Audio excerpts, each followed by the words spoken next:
Good afternoon बच्चों, मेरा नाम संजीव, मैं हिंदी विषय पढ़ाता हूँ। बच्चों, आज इस पर्यावरण में या इस धरती पर अनेक जीवी वास करते हैं या जीते हैं। तो हर एक जीवी के लिए इस धरती पर जीने का अधिकार है।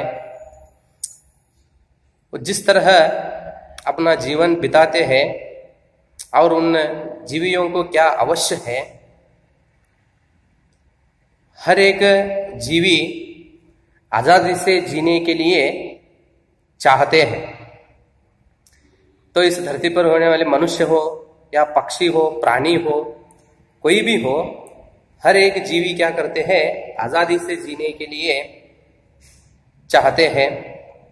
तो उसी तरह पंछी भी, पंछी मतलब पक्षी, तो इस धरती का एक जीवी या पक्षी, वह पंछी को आप देखते हैं, एक पिंजरे में आप बंदी बनाकर भी आप उसे पालते हैं और वे इस पर्यावरण में आजादी से, इस वातावरण में या पर्यावरण में वे क्या करते हैं, मन जो चाहता है मन जो चाहता है उसी तरह आजादी से वो उड़ते हुए और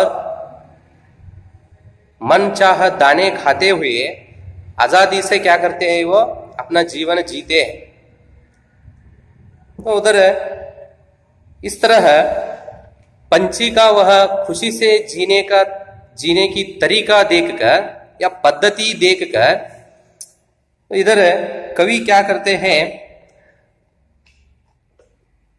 अपने आप को पंछी के साथ तुलना करते हुए, पंछी जिस तरह, या इसका मतलब अपने मन में कवि क्या करते हैं, अपने मन में एक पंछी का चित्र निकालकर पंछी जिस तरह जीते हैं उसके बारे में इधर लेखक जी क्या करते हैं, बहुत अच्छी तरह से उसका वर्णन करते हैं पंछी का। तो अपने मन में कवि अपने मन में क्या करते हैं, वो एक नीले पंख वाली पंछी का चित्र निकालते हैं मन में।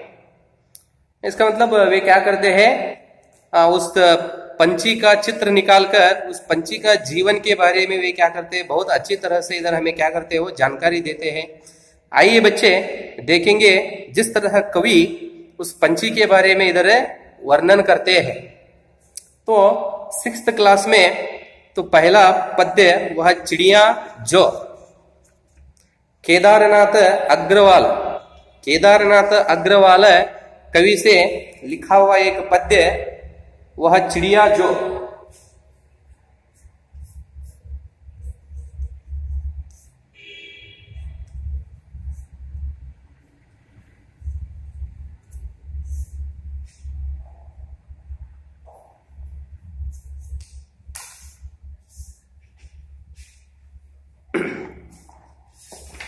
केदारनाथ अग्रवाल द्वारा लिखा हुआ एक पद्य, वह चिड़िया जो।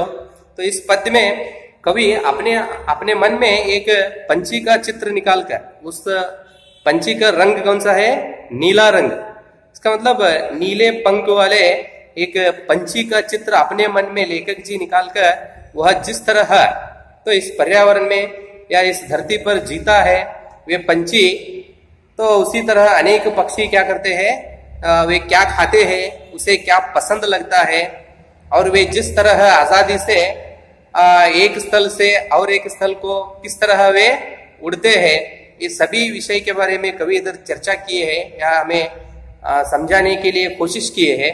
आइए बच्चे देखेंगे, वह चिड़िया जो चोंच मारकर दूध भरे झुंडी के दाने रुचि से रस से खा लेती है। देखो वह पंछी क्या करते हैं, वह चिड़िया जो चोंच मारकर, चोंच मतलब वो पक्षियां दाने खाने के लिए अपने मुंह के सामने उपयोग करते हैं ना, तो उसे चोंच कहते हैं। तो कन्नड़ भाषा में उसे आप पक्करे नाम बोलते हैं उसे आप। वो पक्षी दाने खाने के लिए उसका उपयोग करते हैं, मुंह के आगे वो लंबा रहता है ना, उसे चोंच कहते हैं। वह चिड़िया जो चोंच मारकर दूध भरे झुंडी के दाने, झुंड मतलब समूह, आप अंग्रेजी में उसे ग्रुप बोलते हैं ना, उसे वह चिड़िया जो चोंच मारकर, वह चिड़िया मतलब लेखक जी के मन में वह उन्होंने क्या किया, एक चिड़िया का चित्र निकालकर, वो चिड़िया, वो पंछी कैसा है, वो नीले पंख वाली है। वह नीले पंख वाली चिड़िया क्या करती है, चोंच मारकर दूध भरे झुंड के दाने रुचि से, रस से खा लेती है।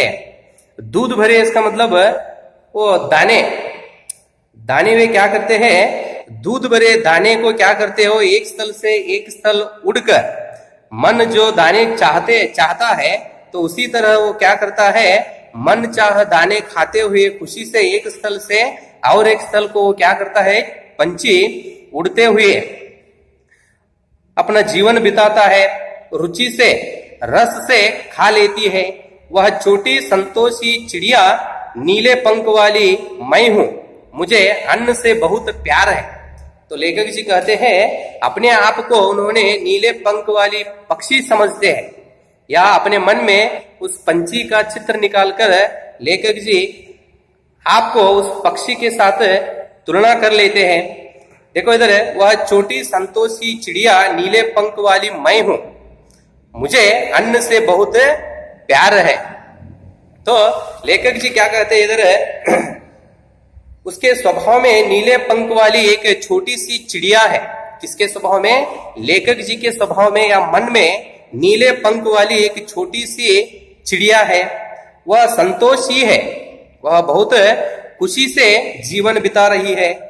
अन्न से उसे बहुत प्यार है। लेखक जी कहते हैं उसे अन्न से, उस पंछी को अन्न से बहुत प्यार है। वह अपनेपन के साथ कंठ खोलकर खुशी से गाते हुए एक खेत से दूसरे खेत पर रस भरे दाने खाते हुए खुशी से वो क्या कर रहा है, अपना जीवन बिता रहा है। और खुले कंठ से आराम से गाते हुए मन जो चाहता है उसी तरह वो संतोषी से क्या कर रहा है, एक स्थल से दूसरे स्थल को उड़ते हुए, पंख फहराते हुए वो क्या कर रहा है, खुशी से जीवन बिता रहा है। तो लेखक जी इधर उस पंछी के गुण देखकर या स्वभाव देखकर अपने आप को पंछी समझकर लेखक जी उस नीले पंख वाले पक्षी की क्या कर रहे हैं, वर्णन कर रहे हैं। देखो वह चिड़िया जो चोंच मारकर दूध भरे झुंडी के दाने, दूध भरे झुंडी के दाने मतलब झुंड, इसका मतलब ग्रुप या समूह। तो दूध भरे दाने के समूह को वे क्या कर रहे हैं, खा रही है। वे दाने खाने के लिए कैसे है, वो रुचि है, उतना ही रुचि से पंछी भी उसे खा रही है, रुचि से, रस से खा लेती है। वह छोटी संतोषी चिड़िया नीले पंख वाली मैं हूं। तो इस तरह आनंद से जीवन बिता रही एक पंछी, वो पंछी ही मैं हूं, मुझे अन्न से बहुत प्यार है। देखो तो उस पंछी क्या कहती है, वह पक्षी मुझे अन्न से बहुत प्यार है, मतलब वह दाने हो या फल हो, पंछी जो खाना खाता है तो उस खाना या अन्न को पंछी ने क्या करते हैं, बहुत प्यार करती है। अन्न उसे बहुत प्यार लगता है। आगे बच्चों, वह चिड़िया जो कंठ खोलकर बूढ़े वन बाबा की खातिर रस उड़ेल कर गा लेती है। देखो तो वह पंछी क्या करता है, उसे सीमा नहीं है। पंछी अब गगन में उड़ते रहते हैं, उसे सीमा नहीं रहता। जो मन चाहता है उस स्थल पर वो क्या करता है, उड़कर जाता है। उधर उसे खाने के लिए कुछ खाना मिला तो आराम से खाता है, उसे प्यास लगा तो वो क्या करता है, इधर उधर ऐसा नहीं सोचता। तो जल, नदी के जल हो या तालाब के जल हो, इस तरह कहाँ उसे पीने के लिए पानी मिलता है तो ऐसा वो जहां पानी मिलता है उधर पानी पीते हुए वो क्या करता है, तो उसका मन कहाँ चाहता है उधर वो क्या करता है, घूमता हुआ अपना जीवन खुशी से बिताता है। वह चिड़िया जो कंठ खोलकर बूढ़े वन बाबा की खातिर, बूढ़े वन मतलब पुराना, बुड्ढा बोलते हैं आप, उसी तरह बूढ़ावन, बूढ़ावन मतलब पुराना, पुराना घना जंगल, वन मतलब जंगल, घना मतलब आप कन्नड़ भाषा में बोलते हैं ना दट्टवाद काडू, दट्टवाद काडू, उसका उपयोग क्या होता है इधर हिंदी में, आप उसे क्या बोलते हैं, घना घना जंगल। बूढ़े वन बाबा की खातिर तो पक्षियों को सीमा नहीं रहती है, तो पहला ये मैं कहा था, उसे सीमा नहीं रहती है, वो कहाँ चाहता है उधर वो क्या करता है, आराम से उड़ते हुए जाता है। बूढ़े वन में घना, तो देखो इधर है, घने जंगलों में क्या करती है, भगवान की खातिर, खातिर मतलब सम्मान,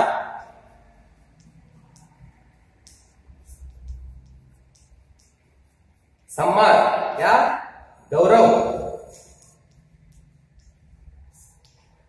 बाबा की खातिर मतलब भगवान की तरह, भगवान को हम जिस तरह सम्मान देते हैं या गौरव देते हैं, उसी तरह वह क्या करता है, उधर खाते हुए घना जंगल में वो क्या करता है, भगवान को जिस तरह हम सम्मान देते हैं उसी तरह सम्मान पाते हुए वो क्या करता है, उस घना जंगल में प्रवेश करता है।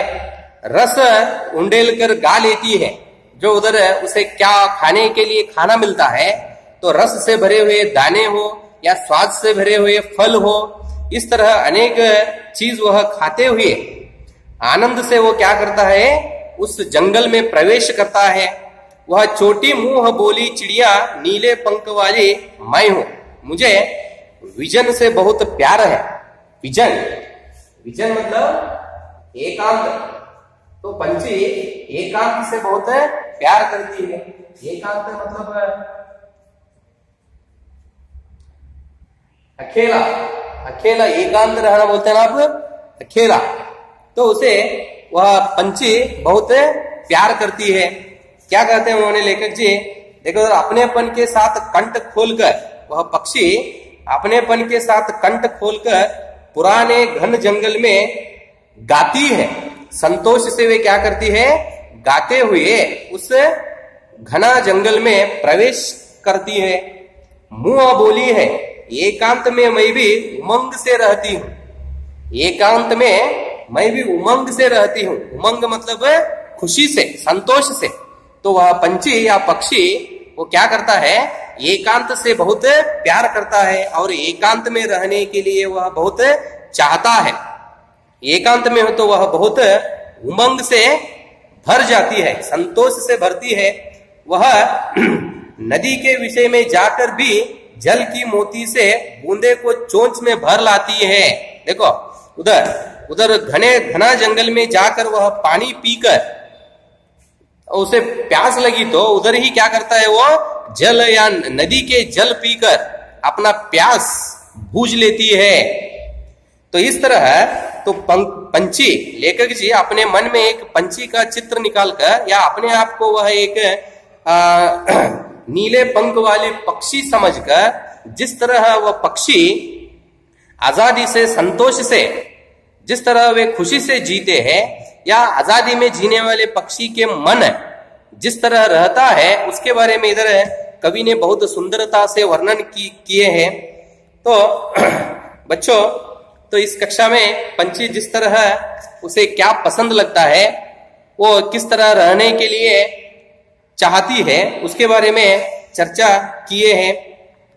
तो आगे की कक्षा में अभी इधर पंछी जिस तरह, तो कवि कहते हैं कि पंछी जिस तरह उसे प्यास लगा तो और कुछ खाना चाहे, तो जिस तरह वह आजादी से इधर उधर घूमता रहता है या उड़ता रहता है, उसके बारे में बहुत अच्छी तरह से वर्णन किए हैं। उसके बारे में हम अगली कक्षा में देखेंगे। धन्यवाद।